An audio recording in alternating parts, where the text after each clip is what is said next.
20 বছরের পরে আমরা কেমন যেন হঠাৎ করেই বড় হয়ে যাই।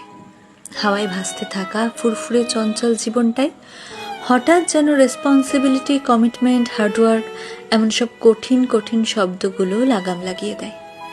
জীবনে ঠিক কী করতে চাইছি এটা বুঝতে বুঝতেই শখের বাক্সে তালা মেরে হাতে তুলে নিতে হয় দায়িত্ববোধের চাবি। বাইরে বেরোতে ইচ্ছে করে না, বন্ধুদের ফোন ধরতেও ইচ্ছে করে না। কেমন যেন সবকিছুর ওপর থেকে হঠাৎ করেই বিশ্বাসটা উঠে যায়। সব সময় শান্তি খোঁজার এক আপ্রাণ চেষ্টা চলে মনে। নির্ঘুম রাতের তারারা সাক্ষী থাকে এই গল্পগুলোর।